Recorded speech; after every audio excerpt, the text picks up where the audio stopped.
आदरणीय अध्यक्ष मंडल के साथीगण,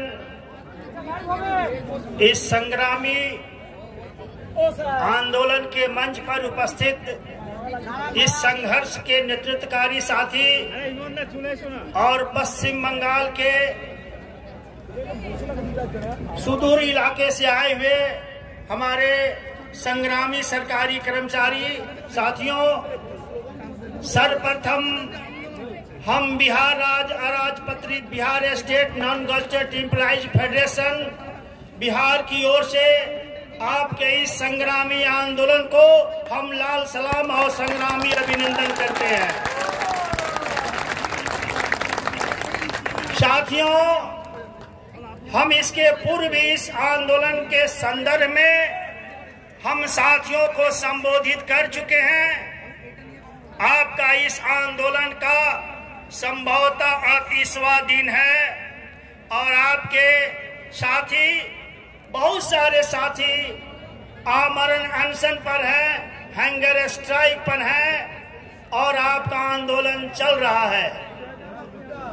जिन सवालों को लेकर आज पश्चिम बंगाल का सरकारी कर्मचारी, शिक्षक, प्रखंडों से लेकर सेक्रेटेरिएट से लेकर विभिन्न कार्यालयों में काम करने वाले हमारे साथी जिन सवालों को लेकर आज इस मैदान में जुटे हुए हैं, वह सवाल है महंगाई भत्ते का सवाल, डीए का सवाल।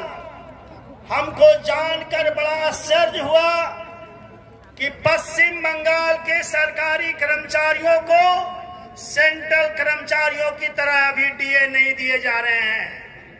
हम बिहार के सरकारी कर्मचारी भी इसके भुक्तभोगी रहे हैं।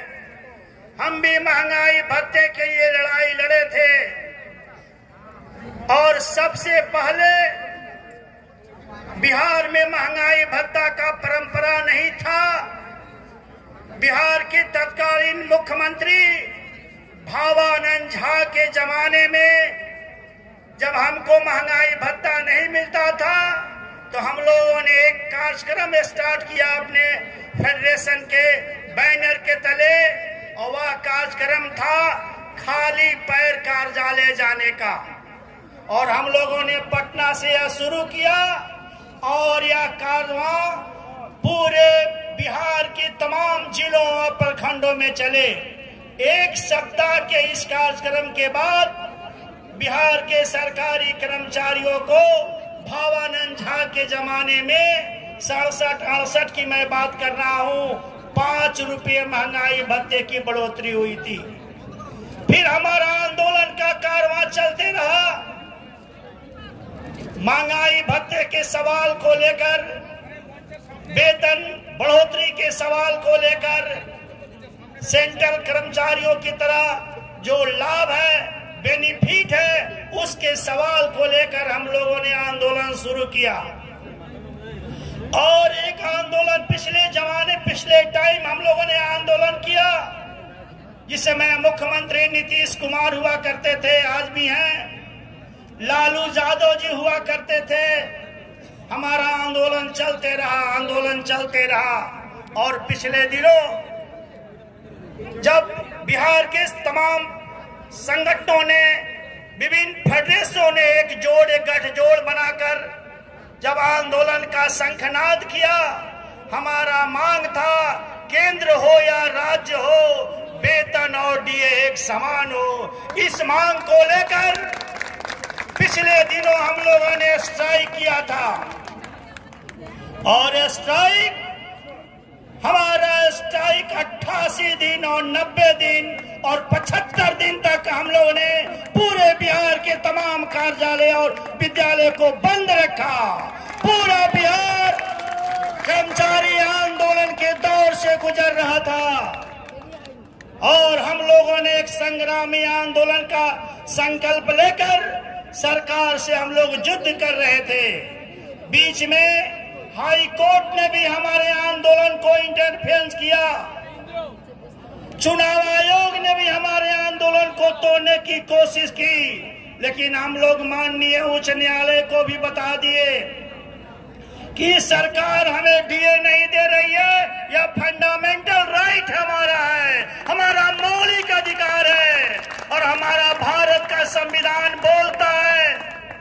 कि मौलिक अधिकार के लिए हर व्यक्ति को स्वतंत्र है आंदोलन करने के लिए। इसलिए हम उस मौलिक अधिकार का उपयोग करते हुए हम लोगों ने आंदोलन को छेड़ा और हाई कोर्ट को भी हम लोगों ने हल्फनामा देकर एफिडेविट देकर बता दिया कि हमारा यह मौलिक अधिकार है और हम मौलिक अधिकारों को हनन नहीं होने देना चाहते हैं साथियों। और इसी तरह से हमारा आंदोलन का कारवां चलते रहा। सारे कर्मचारी एकजुट होकर राज्य सरकार से लड़ते रहे और क्या अंततोगत्वा राज्य सरकार का बो डाउन होना पड़ा और हमारे साथ एग्रीमेंट करना पड़ा कि जैसे जैसे सेंट्रल कर्मचारियों को डीए और वेतन भत्ते का लाभ दिए जाएंगे हम बिहार के सरकारी कर्मचारियों को भी लाभ देंगे। और उसके बाद हमारा यह आंदोलन खत्म हुआ और आज फलाफल है कि जैसे जैसे जिस रेट से सेंट्रल के कर्मचारियों को महंगाई भत्ते मिलते हैं बिहार के सरकारी कर्मचारियों को लाभ उसी तिथि से उसी रेट से स्वतः मिल जाता है। हमको अब डीए के लिए कोई स्ट्राइक नहीं करना पड़ता, महंगाई भत्ते के लिए हमें कोई आंदोलन नहीं करना पड़ता है। लेकिन इस स्थिति को पैदा करने के लिए, इस लाभ को पाने के लिए बिहार के सरकारी कर्मचारियों को 75 दिनों तक स्ट्राइक करना पड़ा है। आपका यह तो 38वां दिन है। और बिहार की जो पश्चिम बंगाल की जो ममता दीदी की सरकार है वह पिछले 38 दिनों से यहाँ का शिक्षक कर्मचारी आंदोलन पर बैठा हुआ है, अनशन पर बैठा हुआ है। और यहाँ की जो सरकार है ममता दीदी की सरकार वो मौन व्रत धारण किए हुए है, इस आंदोलन पर कुछ नहीं बोल रही है, वह चुपचाप आपके धैर्य की परीक्षा ले रही है। इसलिए साथियों इन सरकारों से लड़ने का अनुभव हमें प्राप्त है। ममता दीदी से भी जिद्दी सरकार से हमने लड़ा है, लालू यादव की सरकार से हमने लड़ा है और बीजेपी के गठजोड़ वाली नीतीश कुमार की सरकार से भी हमने लड़ा है। हमारी एकता अगर मजबूत रही, चाहे वो ममता दीदी की सरकार हो चाहे किसी की भी सरकार हो, हमारे अधिकार को छीन नहीं सकती है। हम पर दमन जितना भी चला दे, हम लोगों ने दमन का शिकार हम लोग हुए हैं। 38-40 दिन तक हमारे नेताओं को जेल में बंद करके रखा है। सैकड़ों सरकारी कर्मचारियों को डिसमिसल और सस्पेंड का नोटिस दिया गया, लेकिन हम इसका कोई परवाह नहीं किए। हम तमाम सरकार के दमन के बाद भी लड़ते रहे और आज बिहार का सरकारी कर्मचारी केंद्र की तरह महंगाई भत्ता और वेतन का लाभ ले रहा है। हम कहना चाह रहे हैं साथियों, आपसे भी सुझाव के तौर पर रख रहे हैं कि आप धैर्य मत खोइए। आप कोई गैर वाजिब सवाल को लेकर आंदोलन नहीं है। यह सरकार ममता दीदी की सरकार न हाई कोर्ट की बात मान रही है, न नियम को मान रही है, न संविधान को मान रही है, सारे लोगों को ठेंगा दिखा रही है और यहाँ का न्यायपालिका भी चुप है। इसलिए हमारा अधिकार बनता है, हम उस भारत के लोग हैं, स्वतंत्रता संग्राम के लोग हैं कि हम अंग्रेजों को जुल्म से लड़कर ही भारत को आजाद किए। तो ये ममता दीदी क्या है, इससे भी लड़कर हम पश्चिम बंगाल के सरकारी कर्मचारी अपने वेतन भत्ते के सवाल को हल कराएगा। इसलिए साथियों आप लड़ते रहिए, लड़ाई का अंजाम कभी हार नहीं होता है। मजदूर आंदोलन, कर्मचारी का आंदोलन कभी हार नहीं होता है। मेरे पास हारने के लिए कुछ नहीं है और जीतने के लिए पूरा देश दुनिया है, महंगाई भत्ता है, हमारे सवालों का हल है। इसलिए अभी तो आपका एक आंदोलन का पड़ाव है 10 तारीख को। इस आंदोलन को और सफल कीजिए और फिर अगर भी सरकार नहीं मानती है, पश्चिम बंगाल की यह सरकार नहीं मानती है, तो तो हम इन सवालों को लेकर हम अखिल भारतीय स्तर पर भी पूरे देश के सरकारी कर्मचारी आपके सवाल को लेकर हम प्रत्येक राजधानी में, हिंदुस्तान के तमाम राजधानी में आपके सवाल को लेकर हम प्रदर्शन और धरना करने की योजना रखते हैं, ऐसी मानसिकता रखते हैं। आप अकेले नहीं हैं, पूरे हिंदुस्तान का सरकारी कर्मचारी आपके इस सवाल को लेकर साथ है। साथियों, यह जो सरकारें हैं, यह सरकार को विकास से कोई लेना देना नहीं है। इस सरकार को जनतंत्र से कोई लेना देना नहीं है। इस सरकार को केवल अपने सत्ता पर बैठकर गुलछर्रा उड़ाने के अलावा कोई काम नहीं बचा है।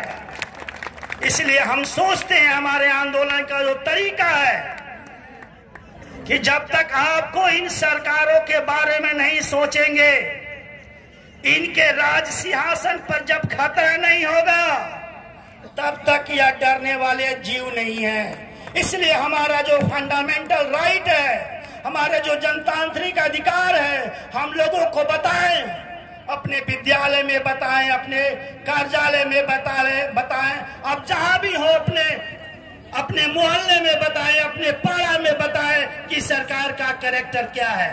यह सरकार एक बार बड़े बड़े घोटालों में अपने राज्य का खजाना लुटा रही है, और हमारा यह कर्मचारी डीए के लिए के सवाल को लेकर यह आंदोलनरत है। इसको महंगाई भत्ता देने के लिए पैसा नहीं है, और बड़े बड़े घोटाले करने के लिए यह सरकार के पास अरबों और खरबों रुपये पड़े हुए हैं। इसके कई मंत्री घोटाले में फंसे हुए हैं।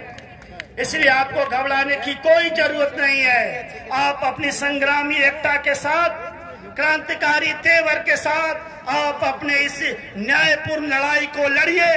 पूरे हिंदुस्तान का सरकारी कर्मचारी आपके आंदोलन को देख रहा है, आपको अकेले छोड़ेगा नहीं, आपके हर आवाज के साथ मिलकर एक बड़ी लड़ाई लड़ने के लिए आपके साथ तैयार है। इसलिए मेरे दोस्तों, इस सरकार पर भी आपको राजनीतिक हमला करना पड़ेगा। केवल शाकाहारी कहिएगा, नॉन पॉलिटिकल आप पॉलिटिकल बात नहीं कीजिए। जब तक आप पॉलिटिकल बात नहीं कीजिएगा, यह सरकार सुनने वाले नहीं है। क्योंकि पॉलिटिक्स से ही सरकार बनती है और सरकार ही नीतियां निर्धारण करती है। इसलिए इसके पॉलिटिक्स को समझना पड़ेगा आपको। इसके पॉलिटिक्स के अगेंस्ट आपको बात रखनी पड़ेगी।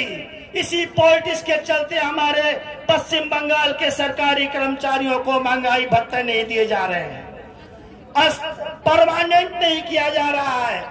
अनुबंध और मानदेय पर हमारे लाखों कर्मचारी काम कर रहे हैं। इन सारे सवालों को एकत्रित करके जनतांत्रिक तरीके से, पॉलिटिकल तरीके से भी इस सरकार से जरूरत है।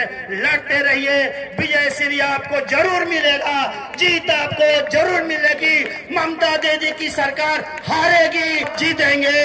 इन्हीं चंद शब्दों के साथ आपके इस आंदोलन को क्रांतिकारी अभिनंदन करते हुए, आपका आंदोलन विजय श्री हो, आप जीते, आप महंगाई भत्ता लेकर लौटे।